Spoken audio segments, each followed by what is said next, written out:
Hey, it's me, Emma. I'm sitting here staring into this camera, about to spill my soul like it's the last thing I'll ever do. I've been carrying this story for years, and it's heavy, like a weight I can't shake no matter how hard I try. I need you to hear it, not because I want your pity, but because I'm done hiding.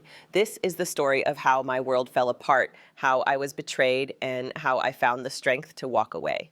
So, grab a coffee, settle in, and let me take you back to the moment everything changed. I was 23 when I met Jake. God, he was everything. Charming, funny, with this smile that made my knees weak. We were that couple, the ones everyone envies, high school sweethearts who actually made it. We got married young, built a life in a cozy little house in suburban Ohio. 2 kids, Ava and Ethan, came along, and for a while it felt like we were living the American dream. I was a nurse, working crazy shifts at the hospital while Jake ran his own landscaping business. We weren't rich, but we were happy. At least I thought we were. Looking back, I see the cracks now, but at the time, I was blind. I was so busy keeping our family afloat, packing lunches, paying bills, kissing scraped knees, that I didn't notice Jake pulling away. It started small. He'd stay out late, claiming client dinners. His phone was always glued to his hand, screen locked tighter than Fort Knox. He'd laugh it off when I asked, call me paranoid. You're overthinking it, he'd say, kissing my forehead like I was a kid who needed reassuring. But deep down, I felt it, this gnawing ache, like my gut was screaming something my heart didn't want to hear. Then I found the texts. It was a Tuesday night, pouring rain outside. Jake was in the shower and his phone buzzed on the counter. I don't know why I looked. Call it instinct, call it stupidity. But there it was, a message from Claire. Not a client, not a friend, but her. Intimate, explicit, undeniable. My hands shook as I scrolled, my heart pounding so loud I thought it'd burst.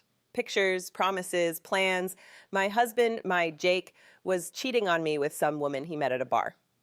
I confronted him that night. I'll never forget the look on his face. Not guilt, not shame, but annoyance. Like I was the one inconveniencing him. You're never around, Emma, he spat. You're always at the hospital, always exhausted. Claire gets me. Gets him? I was working doubles to keep our family fed, and she gets him? I screamed, I cried, I begged him to explain, but he just stood there cold as stone. A week later, he filed for divorce. The courts gutted me. Jake got the house. Our house. The one I'd painted every room of, the one where Ava took her first steps. He got primary custody of the kids because I was too busy with my job to be a stable parent. Alimony? Oh, he got that too, claiming he needed it to rebuild. I was left with a cramped 1-bedroom apartment in Columbus, barely enough to cover rent after my shifts. Visitation was every other weekend, but even that felt like a cruel joke. The worst part? Jake turned Ava and Ethan against me. I'd pick them up and their eyes were different, distant, angry. Why didn't you try harder, Mom? Ava would say, parroting Jake's words. Dad says you didn't love us enough to stay. Ethan wouldn't even look at me, just stared at his phone, shutting me out. I tried everything, showing up for every soccer game, sending them gifts, writing letters they never answered. I never badmouthed Jake, not once, but it didn't matter. They believed him.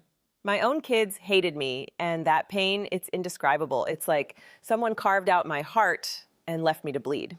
I stopped trying after a while. Maybe that makes me a bad mom, but I couldn't keep begging for their love. Every rejection was a fresh wound, and I was already broken. Meanwhile, Jake and Claire were living it up. I'd scroll through Instagram, stupid, I know, and see them flaunting their perfect life. Vacations in Miami, a shiny new SUV, my old house decked out with upgrades I could never afford. It was like they'd stolen my life and were parading it for the world to see. I'd lie awake at night wondering where I went wrong, why I wasn't enough. But you know what they say about karma? It's real. About 2 years after the divorce, I started hearing whispers. Claire wasn't the glamorous free spirit Jake thought. She was a con artist. Scams, debts, a trail of broken promises. That perfect life? All fake. She'd drained Jake's savings, maxed out credit cards in his name, and then, poof, disappeared. He lost the house, the car, everything. He was left with nothing but shame and a foreclosure notice. That's when my phone rang. I was at the hospital, just off a 12-hour shift, bone tired. Emma, it's Jake. His voice was small, fragile, nothing like the man I'd loved. I know I'm the last person you want to hear from, but I need you. I almost laughed. Needed me? After everything, he begged for a second chance, said he'd been stupid, selfish, that Claire had ruined him, but made him see how good I was. Then the bombshell. Ava and Ethan miss you. They know I was wrong to turn them against you. They want to reconnect. I stood there, frozen, the phone shaking in my hand. Part of me wanted to scream, to tell him to burn in hell. But another part, the part that still remembered our kids' laughter, our old life, wavered. I closed my eyes, and all I could see was the pain. The nights I cried myself to sleep. The way Ava's voice cut me when she said I didn't love her. The years I spent rebuilding, clawing my way out of that dark hole. I wasn't that Emma anymore. Jake, I said, my voice steady, I'm glad you've had this epiphany, but it doesn't erase what you did. You made your choices, and I've made mine. I've moved on. You and the kids should too. He gasped like I'd slapped him. They're your kids, Emma, he cried. You can't mean that. But I did. Ava and Ethan are grown now, 18 and 16.